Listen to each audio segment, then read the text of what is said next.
r/NoSleep. Posted by u/mrbeefthighs. I just had a run-in with the Grim Reaper. Turns out his name is Scott. Everyone has a scary night every once in a while. After staying up too late reading scary stories, a horror movie, or even just spending the night in an unfamiliar place. You'll lay awake in bed staring into the darkness around you, zeroing in on every creak that sounds like a footstep, on every shadow that looks like man standing in the corner of the room. Eventually you'll muster the courage to close your eyes and turn your back on that shadow, but there was a moment where you thought it might have moved. Not much, just a small flinch, but you could have sworn. I had one of those nights a few weeks ago. I had just moved into a new house and had not yet gotten used to all the creaks and bumps the old house made in the night, in addition to the new patterns of shadows that splashed across my bedroom when the lights went out. Laying in bed, trying to sleep, I heard a bump and turned over in bed to look in its direction. There in the corner of the room was an unfamiliar shadow. It looks almost as if there was someone crouching behind the armchair that rests in the corner of my room. I could almost make out through the darkness a section of shadow that was a little bit lighter than rest of the darkness around it. Like we usually do in these situations, my imagination went wild. Was it a hand grasping the top of the chair in anticipation of leaping out towards me? Was it a forehead and an eyeball peeking out from behind the chair to see if I had noticed? I held my breath for a few moments as my mind raced through the 1,000 different things that could be hiding behind my reading chair. A few moments later the horror passed and I rolled back over in bed and tried to get some more sleep. It was probably just a shirt I had thrown onto the chair while unpacking some of the boxes I had left over from the move. I closed my eyes. Another bump. My head flew off the pillow, my arm shot for the light switch. I flipped the light on and whipped my head around towards the chair, halfway bracing myself for whatever was surely barreling its way towards me. There was nothing there. Just a regular ratty armchair. I didn't have a shirt draped over the back of it like I had previously hypothesized. I didn't like that. Nonetheless, there wasn't anything in here with me. I could see the whole room from where I sat in bed. A dresser, a small bookshelf, an armchair and a nightstand. The closet was already open and I could see it was empty. My bed was just a mattress on the floor since I hadn't gotten a bed frame yet. There was no place to hide. My imagination was getting the best of me.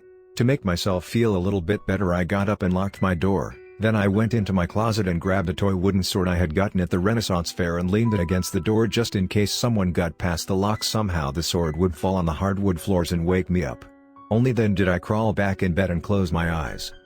Yeah, I was being super paranoid. Just one of those nights.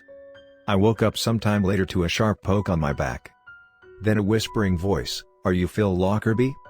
Half asleep I murmured, "What the fuck?" Pretty certain I was still in a dream.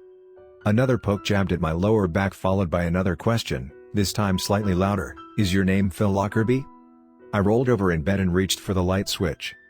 "Don't turn on the lights," shouted a voice from the darkness.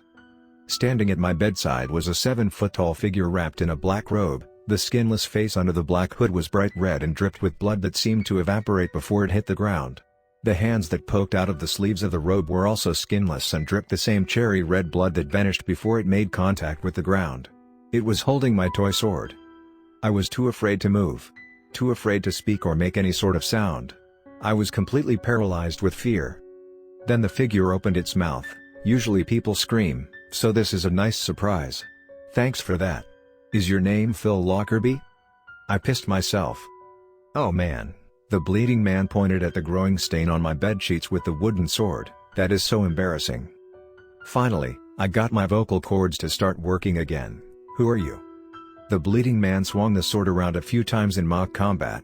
"I've asked you the same question 3 times now and you still haven't answered. But yeah, sure, I'll answer first. Some people call me Javaraya, some call me San La Muerte, some call me King Yama-Rajal. I think most people in this part of the world call me the Grim Reaper, but you can call me Scott. Are you Phil Lockerbie?" "What the fuck?" was the only thing I could think to say. Then, "Are you here to kill me?" Scott stopped swinging the sword and looked directly at me. His eyes were 2 burning coals in the black shadow beneath his hood. "Is your name Phil Lockerbie?" I shook my head, "No." "Shit." Scott stamped his foot angrily, then turned back to me. "You never saw me." Then he disappeared through my floor as if a trapdoor had opened up beneath him.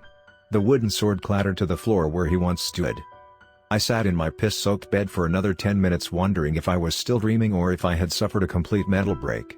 Right as I was about to get up to change my pants and bedsheets, my bedroom door swung open and Scott walked right back into my bedroom, stooping to get under the doorframe.